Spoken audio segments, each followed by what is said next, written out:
I thought what was fascinating was the story. I think it was in South Korea how you were talking about playing through the injury and Mm-hmm. trying to mask the injury or work the injury so that you can make your money at the same time. I mean, if you could go back and pick like maybe one crazy story out of the book, which one resonates to you the most about trying to make it big? No, I definitely think that South Korea situation, because that encompasses everything. It has everything. I went and I made, you're making so much money. It was, high six figures, and you're like, this is incredible. You're really starting to, it's getting there. Like, I'm here. And then you get hurt, and the team is like, you're not hurt. And you're like, okay. Like, what your body, the trainer's like, you're not hurt. And I'm like, well, I am. Like, I know I'm hurt. And then they're like, well, if you don't do this, this, and this, you're being released. And you're like, but I can't do this, this. And it becomes, when I ended up, getting released because I couldn't do it, it became a situation where they were like, it was their word versus mine. And I went home and got, what I needed to get done, an MRI. They showed all the damage, and they're just like, everything would be tried in court in another country. And you're not going to win that case. Like, look at the Brittany Griner situation. Like, you're dealing with a lot of corruption over there. So it's really your word against theirs. And that was the toughest part of being an overseas basketball player, is year-to-year contracts, and your contract can be gone just like that, and no one's going to defend you. And your agent could try, but they don't really have the power. So it's a very difficult situation. And I think it makes you tougher. My life after, I feel like I've been able to grind and push, and I haven't stopped because of all the stuff that I've learned from playing basketball overseas, that you just can't, you can't let things, you never get comfortable. And I think that's helped me in my post-career life, of just never being comfortable, because, that's what I learned playing overseas basketball. You played in Kosovo, which I don't know how many people know this, like, was not even an independent country until 2008. Were they like under Russia, Albania? Who were they under? They were under, it was, I guess, like Serbian rule. Okay. And it was like, there was like a war going on. Yes. Yeah. So I went there shortly post-war after, but you saw, the place was, I've seen War Dogs. If it's anything like Albania. Yes.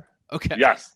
I was like, trying not to curse, but I was like, shithole is really the best word I can use to figure it out. So it is Soviet era, like block buildings and stuff. Like, it's very like plain. It's very gray. And you would go through the countryside, and the countryside is like, there's holes, there's craters from when bombs went off. There's like dirt roads everywhere. Like what I would compare like 95 in Philly. That would be a paved road. But then when you get off to like go on 76, it's a dirt road. And you're like, this is what? Like, where am I? So there are some craters on each in 95 and 76. Yeah, it's very true. I guess we can compare it to Philly. Would Kosovo be the craziest place you think you played? Yeah, because the fans were very whole Balkan Peninsula. The flares. I know Kevin Durant went to Greece. And he's showing the videos of the flares, and people in America were like, "Holy shit! Like, this is incredible!" And for me, I was like, "Yeah, that was every game. Like, they're lighting flares. Yeah, they're lighting flares. They're throwing coins on the floor. Sometimes they're throwing flares on the floor. It just was a very raucous atmosphere. And growing up in Philly, I kind of was better off because I could understand it a little more. I could understand their passion.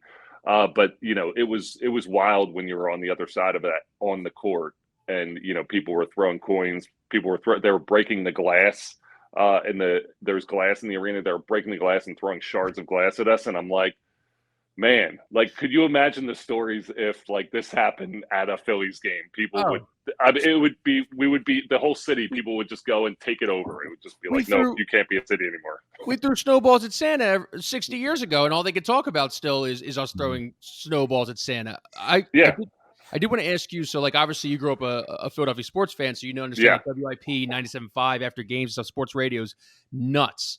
Yes. You played before social media and stuff. So, like, after bad losses, like, are you in like a cab? Are you like in a bus and there's like some Albanian or some Kosovoian sports radio talk, and they're just like shitting on Kevin Owens? Probably. I